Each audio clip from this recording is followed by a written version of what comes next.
वे तत्व जिन्होंने भारतीय राष्ट्रवाद के उत्थान में सहायता की। इसमें आज तीसरा लेक्चर, लॉर्ड लिटन की प्रतिक्रियावादी नीतियां। लॉर्ड लिटन की समीप दृष्टि वाली नीतियों ने भी राष्ट्र भावना जगाने का कार्य किया। आईसीएस में भर्ती होने की आयु 21 से घटाकर 19 वर्ष कर दी गई ताकि भारतीय शिक्षित युवक परीक्षा ही ना दे सकें। 1877 में भीषण अकाल के समय दिल्ली में एक भाग्यशाली दरबार लगाकर लाखों रुपया नष्ट करना एक ऐसा गलत कार्य था जिस पर कोलकाता के समाचार पत्र ने कहा था कि नीरो बंसी बजा रहा था जब रोम जल रहा था। उसने 2 अन्य अधिनियम, भारतीय भाषा समाचार पत्र अधिनियम तथा भारतीय शस्त्र अधिनियम भी पारित किए, जिससे जाति कटुता और भी बढ़ गई, जिसके फलस्वरूप भारत में अनेक राजनीतिक संस्थाएं बनी ताकि सरकार विरोधी आंदोलन चला सकें। इल्बर्ट बिल का विवाद, दूसरा पॉइंट, इल्बर्ट बिल पर हुए विवाद को लेकर दोनों पक्ष उत्तेजित हो उठे और बहुत समय तक यह उत्तेजना शांत नहीं हुई। रिपन की सरकार ने जाति भेद पर आधारित न्यायिक असमर्थताएं समाप्त करने का प्रयत्न किया। इल्बर्ट बिल ने जानपद सेवा के भारतीय जिला तथा सत्र न्यायाधीशों को वही शक्तियां तथा अधिकार देने का प्रयत्न किया जो कि उनकी यूरोपीय साथियों को मिले हुए थे। यूरोपीय लोगों की प्रतिक्रिया इतनी कटु थी कि वायसराय को यह अधिनियम बदलना पड़ा। भारतीयों की इस झगड़े में आंखें खुल गईं। उन्होंने देखा कि जहां यूरोपीय लोगों के विशेषाधिकार का प्रश्न है, उन्हें न्याय नहीं मिल सकता। दूसरे यह भी अनुभव हुआ कि संगठित आंदोलन का क्या प्रभाव है। आधुनिक राजनीतिक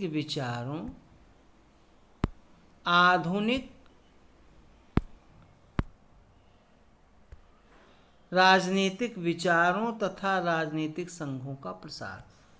भारत में पाश्चात्य प्रभुत्व ने कुछ ऐसी शक्तियों को जन्म दिया, कुछ उसके सीधे परिणाम स्वरूप तथा कुछ प्रतिक्रिया के रूप में, जिन्होंने अंत में उसी साम्राज्य को चुनौती दी थी।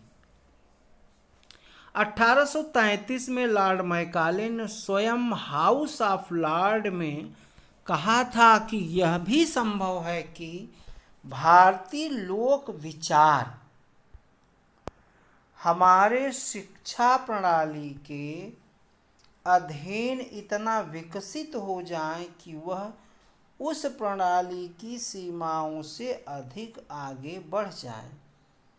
हम अपने अच्छे शासन से हम अपनी प्रजा को अधिक अच्छे शासन करने के लिए तैयार कर लें और यूरोपीय भाषा सीखने के कारण वे स्वयं किसी भविष्य काल में यूरोपीय संस्थाओं की मांग करें। वह भविष्यवाणी सत्य निकली। पाश्चात्य संस्कृति के भारत आने के फलस्वरूप राष्ट्रवाद, राष्ट्रीयता, राजनीतिक अधिकारों जैसी आधुनिक राजनीतिक धारणाएं भारत में विकसित हुई। भारतीय उपमहाद्वीप में उन राजनीतिक विचारों का विकास हुआ जिसे भारतीय इतिहास सर्वथा अनभिज्ञ था। वास्तव में इन राजनीतिक संगठनों ने भारत को आधुनिक संसार में प्रवेश दिलाया। बंगाल प्रेसिडेंसी में राजनीतिक संगठन, ये हेडिंग देखते हैं कि भारत में राजनीतिक आंदोलन के प्रवर्तक राजा राम मोहन राय थे। वे पाश्चात्य विचारों से बहुत प्रभावित हुए थे। वह विद्वान व्यक्ति थे, इसी कारण वह समकालीन बंगालियों की भांति हठधर्मिता और कट्टरपंथी नहीं थे। उनके मन में सार्वभौमिकता थी। 1821 में राजा साहब ने या राम मोहन राय ने स्पेन में संवैधानिक राजतंत्र की स्थापना कर एक उत्सव मनाया। राजा साहब पहले व्यक्ति थे जिन्होंने भारतीयों की शिकायतों की ओर अंग्रेजों का ध्यान आकर्षित करने का प्रयत्न किया और उनका समाधान मांगा। उन्होंने समाचार पत्रों की स्वतंत्रता, सिविल न्यायालय में भारतीयों की नियुक्ति तथा अन्य ऊंचे पदों आदि की मांग की थी। यह विश्वास किया जाता है कि 1833 के चार्टर एक्ट की कुछ उदारवादी धाराएं उन्हीं के प्रयत्नों का परिणाम थी, परंतु राजनीतिक संस्थाओं के संगठन का श्रेय उनके साथियों को मिला। ऐसा प्रथम संगठन बंग भाषा प्रकाशक सभा थी, जो 1836 में बनी। यह सभा सरकार की नीतियों से संबंधित मामलों की समीक्षा करती थी और उनके सुधार के लिए सरकार को प्रार्थना पत्र भेजती थी।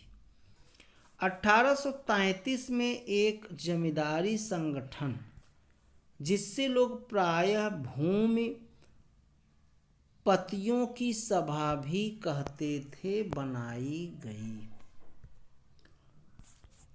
ताकि भूमिपतियों के हितों की रक्षा की जा सके। यद्यपि इस सभा के उद्देश्य सीमित थे, परंतु यह पहली सभा थी जिसे संगठित राजनीतिक चेष्टा का श्री गणेश किया।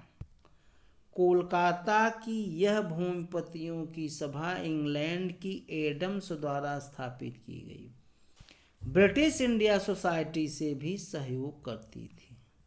ब्रिटिश इंडिया सोसाइटी भी इसे सहयोग करती थी। 1843 के अप्रैल में एक अन्य राजनीतिक सभा, जिसका नाम बंगाल ब्रिटिश इंडिया सोसाइटी था, बनाई गई, जिसका उद्देश्य अंग्रेजों के अधीन भारत के लोगों की वास्तविक अवस्था के विषय में जानकारी प्राप्त करना और उसका विस्तार करना था तथा अन्य ऐसे शांतिमय और कानूनी साधनों का प्रयोग करना था जिससे जनता की उन्नति हो।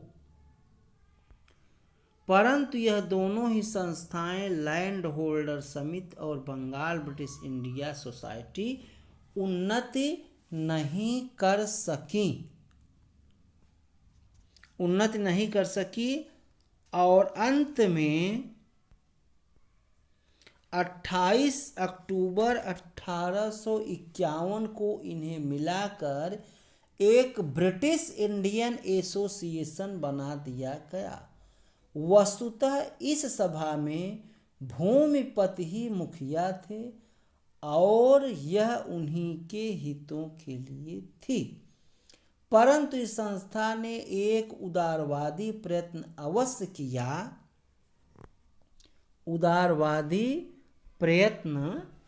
अवश्य किया और 1853 में चार्टर के नवीकरण के समय ब्रिटिश संसद को एक प्रार्थना पत्र भेजा, जिससे लोकप्रिय प्रकार की विधानसभा न्यायिक और दंडनायक कार्य अलग कर दिए गए। धन्यवाद।